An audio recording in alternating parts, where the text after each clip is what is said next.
Hi everyone, welcome to today's video, and if you're new, welcome to my channel. So in this video, I wanted to talk a little bit about how to protect yourself from the paranormal, so things like ghosts, entity attachments, and if you watched my previous video, I talk about Archons, so this can kind of be, with the Archons, it's kind of a feeling of like, kind of feeling targeted by the people around you, no matter how nice you are to them. So for more information about that, watch the previous video, as the tactics talked about in this video will apply to the Archons that I talked about in the previous video as well. So first of all, why are people afraid of ghosts and other paranormal things? Well, I think because people are afraid because the ghosts are dead, right? It's a dead person or some other kind of entity. It's no longer alive, so therefore we feel like it has all the power because we can't kill it. No matter what happens, like, it'll always be there. And then it seems like the only way to escape from it is to, join it in the afterlife. Or, that's the only way to get away from it. So people are extremely afraid of ghosts, which I understand because I used to be afraid of them as well a long time ago. And that was before I kind of discovered these different ways that you can defend yourself against them that don't involve crystals or asking your spirit guides or angels for help. Although those things can be helpful, sometimes it's just not enough, or it doesn't work always to kind of be like, oh, can you protect me from negative energy? And they'll be like, okay, but it just doesn't last, or it doesn't feel like there's any kind of consequence for the behavior of the negative entities. So to address ghosts first, ghosts are also called earthbound spirits. So they're spirits, or they're humans who have died, and for whatever reason they didn't cross over into the light. So they're in kind of like a fourth dimensional body, but they're still in the third dimension in our space. So they're not really supposed to be here. They're supposed to move on into the afterlife. But for whatever reason, sometimes they choose not to.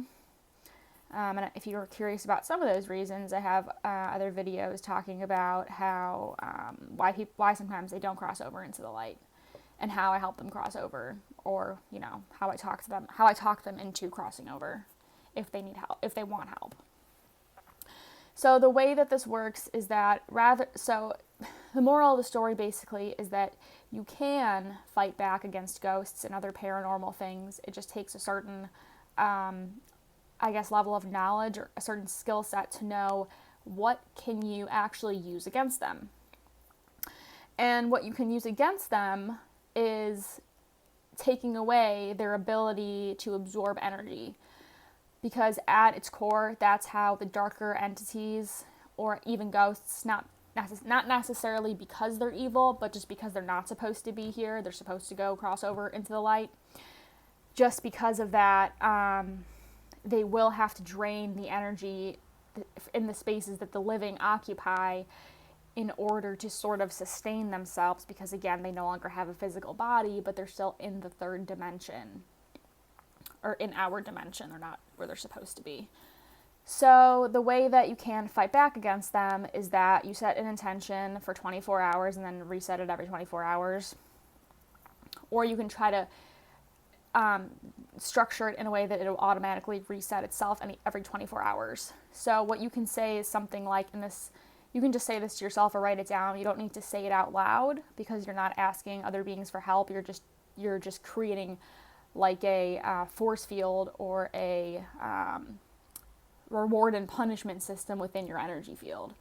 So I'll say something like, if you try to attack me, or anything to do with me, or anything that could negatively affect my life, then a part of you that's able to drain energy is going to be cut off for a week, and you'll have to release all the energy that you've drained for the day. So that works really well, I found. And then also say, like, to finish that thought actually, so the complete thought that you'd want to structure is, if you try to attack me or anything to do with me or anything that could affect my life negatively, then you won't be able to drain anyone or anything else for the rest of the week, and you'll release all the soul energy you've drained for the day. Something 3 times worse will happen to you.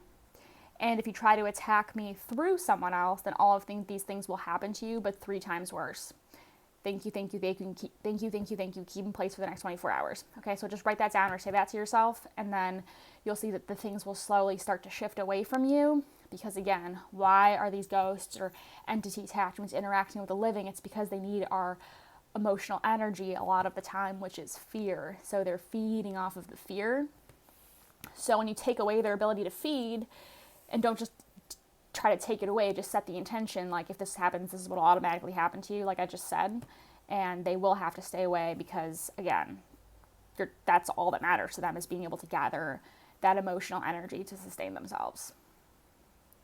So then the second part, I'll talk about kind of the Archons, because the Archons are a little bit more complicated than just a regular human ghost. So, and the previous thing I talked about will work for both human ghosts as well as entity attachments. So ghosts or earthbound spirits are typically attached to a location, whereas an entity attachment will be attached to a person. So sometimes the entities will try to attack you through the person. So the thing I just said will also apply to that situation as well. So with the Archons, the best way to deal with them is to think of their power in society rather than specifically attaching to a person or a place. They actually have sort of a grid that's energetically laid out across society, where through other people and through these different systems we have in place, they're able to sort of drain people's energy in order to fuel their existence. So if you feel like you're being attacked by the Archons, then set an intention, and you can set this one for the rest of your life, because the Archons are obviously more aware than just a human ghost. So I wouldn't set the rest of life for human ghosts, because it just doesn't work with them, because they're not as aware. So this can only be used for the Archons. And if you're confused about what that is, then please watch my previous video. So with the Archons, you want to sort of envision the grid that they have over society, and then set an intention for it, such as, if you try to attack me, then I'm going to cut off part of this grid, or this part of your grid will be automatically cut off and won't be able to drain anyone else of energy. So for example, if you feel like you're being targeted at work by your colleagues, and it seems like everyone is in on it in like this group mob kind of mentality, then you would say something like, if you try to attack me, then the equal and opposite reaction will happen to you. So in that case, you would take away their resources. So the intention would be like, if you try to attack me, then the same thing will happen to your resources, and the part of your grid will become cut off from being able to absorb people, like energy from people in society. So that's one way to say that. And then just keep that in place the rest of your life, or at least 24 hours if you feel more comfortable with that. And then the second part of that, which is also important, is then typically it's like, oh, okay, well, they set the intention, if we attack them, they're gonna, attack our grid, so we'll just attack them through someone else. So then you'll also want to set an intention, like, if you try to attack me through someone else, then they will automatically become unplugged from your grid and your systems, and you won't be able to get through them anymore for the rest of, your life, or if I was saying it, I would say my life. Thank you, thank you, thank you. And then just set that intention.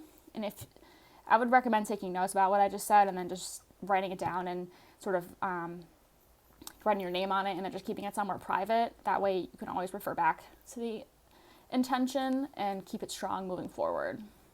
So again, you don't have to feel like a victim when you're being attacked by something you can't see, or the paranormal, because they do have weaknesses. You just have to know how to, exploit them if they're negatively affecting you, without just attacking and gaining kind of like this, like also creating your own kind of like negative energy with it, which is the karma. So you want to be able to do it in a way where it's like, if you do this to me, then this will happen. That way they have the choice to not do it and avoid getting, avoid the negative consequences. So that was a lot of information in this video. If any of it was confusing, if you have any questions, leave it in the comments, or if there's anything else you wanted to bring up, and I will definitely read them and respond when I can. Thanks for watching, and I'll see you next time. Bye.